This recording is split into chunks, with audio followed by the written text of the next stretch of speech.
Bom dia, hoje sexta-feira, 27 de novembro. Aqui também tem Black Friday, depois eu vou falar mais sobre isso. Estamos dando início à nossa reunião matinal. Mercado doméstico, assim, até não tem muitas notícias. Levi insistindo, Levi volta a ser o Levi mãos de tesoura, falando que vai cortar gastos. Será? Quem viver verá. Depois o Gustavo comenta melhor sobre isso. E também, já esperado, a comissão ali mista do orçamento, dificultando o ajuste, já era esperado, precisa de ajuste fiscal, até porque a gente já falou sobre dominância fiscal, né? O problema na dominância fiscal, alta de juros, tudo isso, tá ali no blog da Infomoney, segunda opinião, vocês podem ler, entrar no site e ler sobre isso, né? Eu escrevi com a contribuição ali enorme do Gustavo Cruz sobre esse comentário. Além disso, as bolsas lá fora em queda.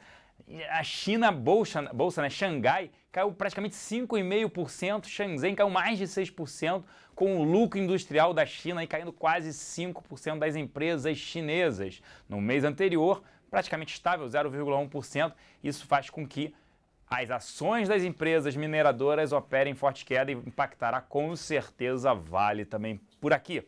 Mas para falar sobre tudo isso, eu convido agora Gustavo Cruz. E aí, Gustavo Cruz, como é que foi a Black Friday? Comprou muita coisa? Ainda não, mas vamos lá, né? Na China, então, a gente tem dois grandes problemas vindo de lá. Um é o lucro industrial, como o Celso falou. Ontem a gente comentou que ia sair pela noite e realmente veio com uma queda bem mais forte do que esperado, recuou 4,6% o lucro industrial das principais empresas da China. Lembrando que no mês anterior ele tinha avançado 0,1%, o mercado tinha ficado bem feliz, falado que pelo menos tinha passado, mas na verdade voltou com uma queda bem forte. Então isso por si só já seria suficiente para fazer um movimento bem negativo nas principais bolsas. Mas, juntando-se a isso, duas grandes corretoras chinesas estão sendo investigadas por irregularidades. E aí sim, derrubou as bolsas para esse patamar tão forte, como se elas fossem 5,48 de queda, não caía tanto desde aquela época que a gente teve aquela turbulência muito forte em agosto. A gente não sabe ainda detalhes dessas irregularidades, mas lembrando que o governo chinês tem uma mão bem pesada, bem forte em cima do seu mercado financeiro. Então ficar atento a isso, porque provavelmente a gente ainda vai ter mais desdobramentos na próxima semana. As bolsas na Ásia, então, recuaram bastante juntadas por isso. Na Europa, as bolsas estavam recuando, principalmente influenciadas por isso, mas a gente teve um resultado bom, positivo do índice de sentimento econômico da zona do euro. Lembrando, antes de começar a falar os dados, essa pesquisa ainda é anterior aos ataques terroristas. Então, no próximo mês, nas primeiras semanas de dezembro, aí sim a gente vai começar a ver se realmente tem algum impacto esses atentados ou se o sentimento da região vai ser mantido de otimismo. Mas, de qualquer forma, esse indicador veio estável, permaneceu em 106,1, era o maior patamar desde 2011 e elevou um pouco o humor da região, as bolsas voltaram a subir depois desse resultado. A confiança do consumidor ainda está baixa, está de menos 7,5 foi para menos 5,9. A confiança do setor industrial recuou, caiu de menos 2 para menos 3,2. E a confiança do setor de serviços avançou, foi de 12,3 para 12,8 na região. Ainda o PIB do Reino Unido foi divulgado e a segunda leitura teve uma pequena modificação. Ele continuou mostrando avanço de 0,5% no terceiro trimestre de segundo, mas na comparação anual passou de 2% para 1,9%. Os analistas justificaram que o PIB ainda está sendo muito impactado pela desaceleração dos países emergentes, principalmente China, e esse resultado deve fazer com que o Banco da Inglaterra demore um pouco mais para subir a taxa de juros por lá. Nos Estados Unidos, lembrando que hoje a sessão é encurtada justamente pelo Black Friday, então os investidores por lá estão um pouco mais cautelosos, não está nem subindo muito, nem recuando, justamente por eles estarem preferindo aguardar a divulgação dessas vendas dessas varejistas grandes depois de como que foi o Black Friday, o termômetro do Natal também por lá. Indo para a parte doméstica, a entrevista do Levi trouxe algumas novidades. Ele bateu um pouco de frente com a posição do governo e disse que o governo vai cumprir logo a determinação do TCU. Falou em corte de gastos, algo bem contrário ao que a Dilma estava falando.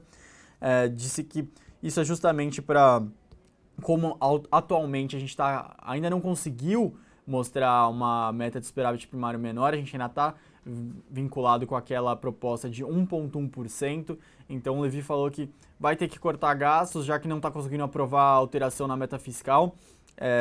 Com todo o desdobramento ontem da prisão do Delcy, o líder do governo no Senado, deve ficar ainda mais difícil.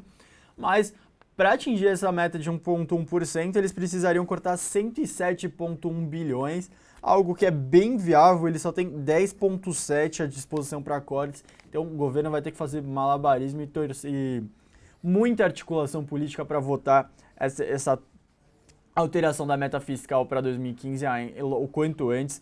E o Levy falou na entrevista que quer votar a alteração para a meta de 2016 ainda esse ano, para justamente ter um ano mais tranquilo e 2016 ser o ano da retomada da economia. Indo para outro destaque aqui, a gente teve o Ministério Público de Contas condenando, concluindo que o Banco Central cometeu irregularidades quando não incorporou na dívida líquida do setor público a dívida do governo com os bancos públicos e com o FGTS. Falou que ele tem que fazer isso a partir de agora. Isso vai ter implicações na defesa, no documento que foi apresentado pelo governo Dilma, quando foi considerado as pedaladas como manobra irregular do último ano do governo de 2014. Então isso tem uma importância mais para frente bem pesada, justamente por isso. Já que o Ministério de Contas falou que é irregular o que eles fizeram de não considerar na dívida esses repasses, essa dívida com os bancos públicos, então a gente deve ver para frente quando a lei que feriu as pedaladas terem um impacto maior por conta disso. Vou devolver agora para o Celso. Logo mais a gente tem a nota de crédito do Banco Central. A gente deve ver cada vez mais essas notas de crédito do Banco Central mostrarem resultados piores, o governo, as empresas, a população se endividando mais e a inadimplência subindo, mas de qualquer forma ainda talvez não deve ter uma variação tão grande nessa nota de crédito agora, que vai ser divulgada às 10h30 e é relativa a outubro. Espero que todos tenham um ótimo final de semana. A gente se vê logo mais no fechamento de mercado e que a semana tenha sido muito boa para todos. Com você agora, Celso. Obrigado, Gustavo. Por aqui o fluxo na casa. Os locais terminaram o dia net compradores em 16 milhões de reais ontem. Destaque na compra só JBS, destaque na venda só BBTG e nas duas pontas Itaú, Bradesco, Ambev, Ultrapar e Itaúsa. Setor financeiro foi destaque nas duas pontas. Os estrangeiros terminaram o dia praticamente estáveis ali, né? A gente viu um volume muito fraco, feriado. Destaque só na venda Bradesco. Tá bom. Entrando para a parte de empresas, né? Croton ali.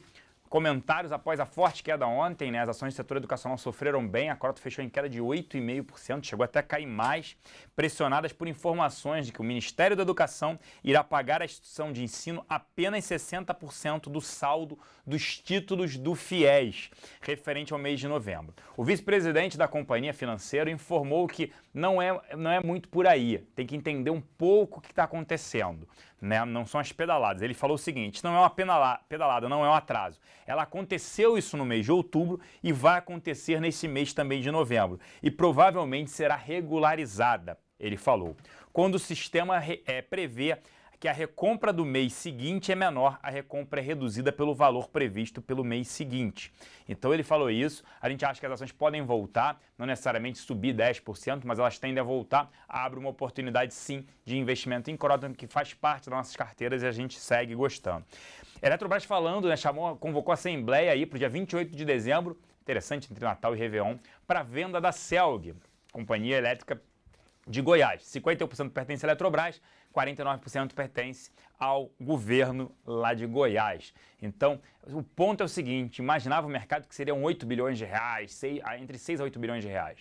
E aí o preço mínimo é de 2.750, com o valor que iria, né, que poderá ir para a Eletrobras na casa de pelo menos 1 bilhão e 400. Então, muito menor do que o valor anteriormente que se imaginava. A gente segue não recomendando exposição ativo, inclusive short em Eletmeia.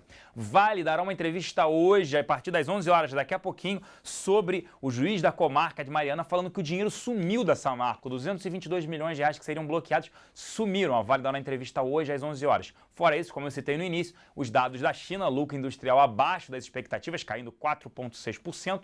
Na comparação anual, fazem com que as ações da BHP e Rio Tinto sofram hoje. BHP estava caindo 2,20, Rio Tinto estava caindo na casa de 1,70.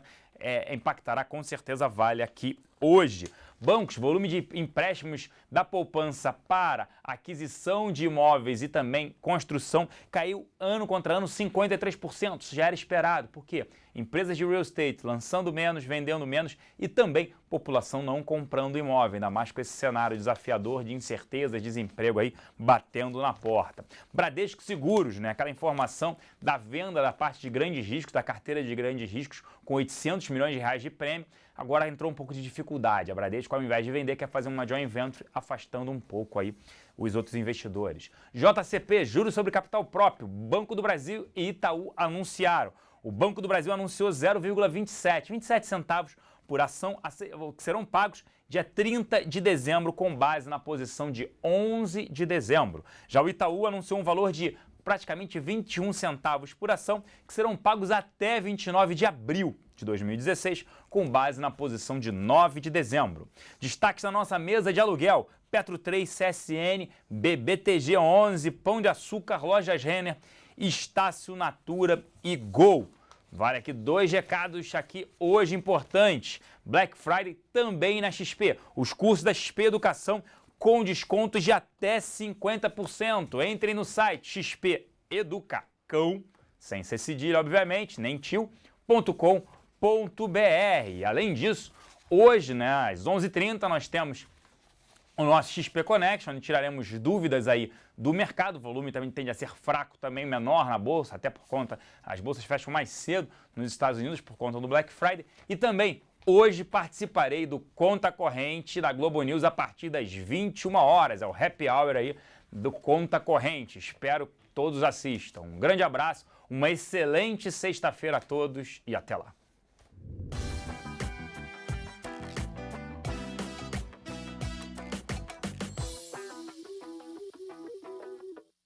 Olá, eu sou Celso Plácido, estrategista-chefe da XP, e convido a todos a investirem no maior shopping financeiro do Brasil, a XP Investimentos. Preencha os dados aqui abaixo, é bem fácil e rápido.